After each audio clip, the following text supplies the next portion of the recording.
കുറച്ചും കൂടി സാധനങ്ങളുണ്ട്, അതൊന്നും എടുത്തിട്ട് വരും. ആ ഓക്കെ. അപ്പോ ഇതൊക്കെ ഒന്ന് എടുത്ത് അകത്തുകൊണ്ട് വെച്ചാ. ആകെ പൊടിയുണ്ടല്ലോ.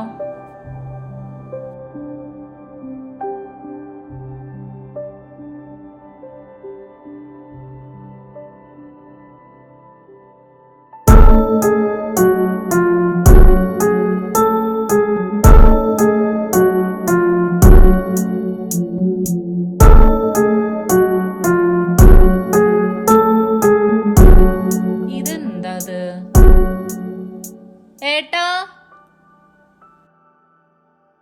ഇത് ഇവിടുന്ന് എടുത്ത് മാറ്റിയില്ലേ ആരും? ആരാണാവോ? കളയന്നെ എന്തായാലും.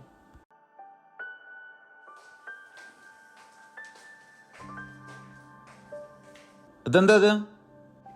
ഓ ഇതൊന്നും കളഞ്ഞിട്ടുണ്ടായിരുന്നില്ലേ അവര്? ഇവിടെ താമസിച്ചിരുന്നവരുടെ ഫോട്ടോ എന്ന് തോന്നുന്നുണ്ട്. ബോക്സ് ഇല്ലേ ഇനി കാറില്? അതൊക്കെ എടുത്തുവോ? അത് കൊണ്ടുവരാ. ഇനിയിപ്പോ ഓരോന്ന് വെക്കണ്ടേ, സമയെടുക്കും.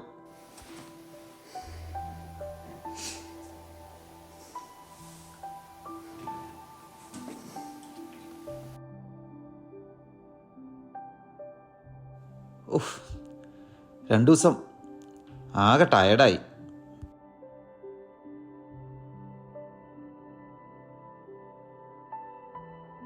നിനക്ക് എന്തൊരു ആലോചന? എന്തേലും പറഞ്ഞോ അപ്പോ? നിനക്കെന്താ ഒരു ആലോചന? എനിക്ക് ഈ വീട്ടിൽ ഇതിന് മുമ്പ് ആരാ താമസിച്ചിരുന്നതെന്ന് അറിഞ്ഞാൽ കൊള്ളാമെന്നുണ്ട്. എന്താന്നറിയില്ല, എനിക്ക് എന്തോ മനസ്സിന് അങ്ങനെ ഇവിടെ വന്നതിന് ശേഷമാണ്. അത് നമുക്കറിയേണ്ട ആവശ്യം എന്താ?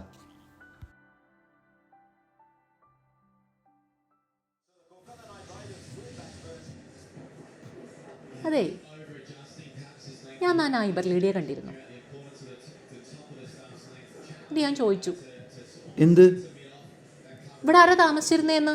അത് നമുക്കറിയേണ്ട ആവശ്യം എന്താ? എനിക്കത് അറിയണം.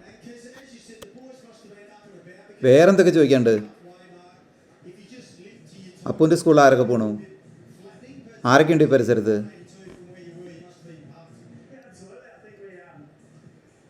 അറിയണത് നല്ലോണം ഉണ്ടായിരുന്നു, അതുകൊണ്ട് ഞാൻ അങ്ങോട്ട് ചോദിച്ചു.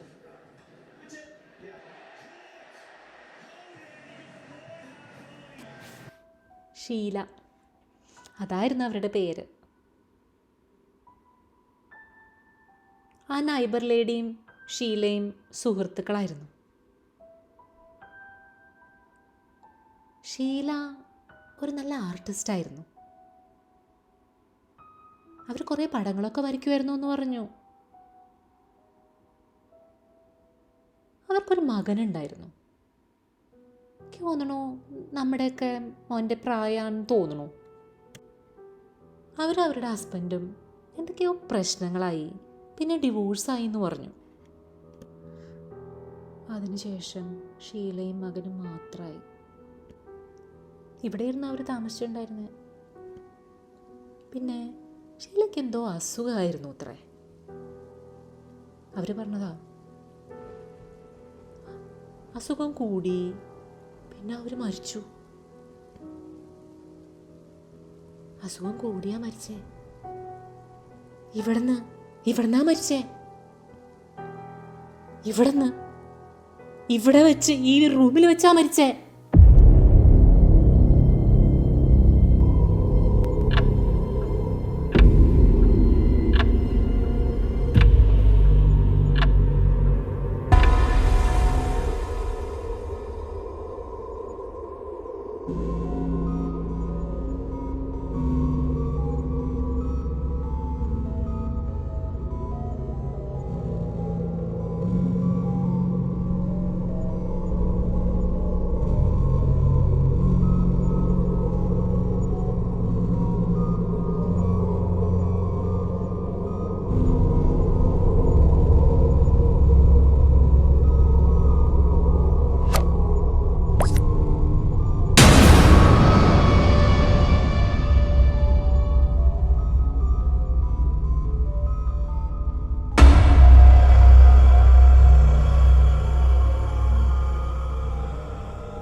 ഇവിടെ വന്നപ്പോൾ മുതൽ കാണുന്നതാണ് എൻ്റെ പെയിൻറ്റിങ്സ്.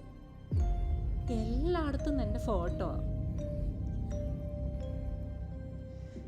ഈ വീട് മൊത്തം നീയാ. നീ എന്തിനാ എന്നെ ഇങ്ങനെ ശല്യം ചെയ്യുന്നേ? നിനക്കറിയോ ഇവിടെ ഉള്ളവരെല്ലാം എന്താ വിചാരിക്കണേ എന്നെ പറ്റിയെന്ന്? അവരുടെ ഒക്കെ വിചാരം എനിക്കിതൊക്കെ ഒരു തോന്നലാണ്, വെറും തോന്നൽ. മനസ്സിലാവുണ്ടല്ലോ അല്ലേ? നിനക്കെന്താണ് വേണ്ടത്? ഞങ്ങളൊക്കെ ഇവിടെ വിട്ട് പോണോ? എനിക്കെല്ലാം മനസ്സിലാവുന്നുണ്ട്.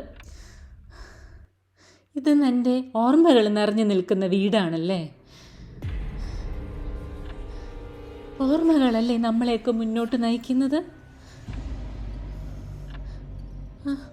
നിന്നെ പോലെ എനിക്ക് വേണ്ട ഓർമ്മകൾ.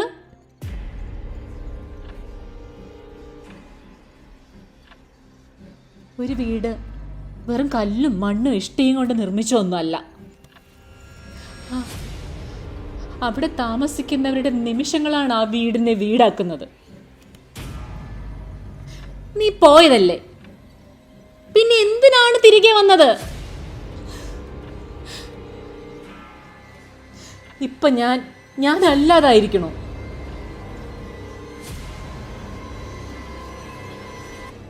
എനിക്ക് എൻ്റെയും ഈ വീടിനെയും നീ എനിക്ക് തിരിച്ചു തരണം.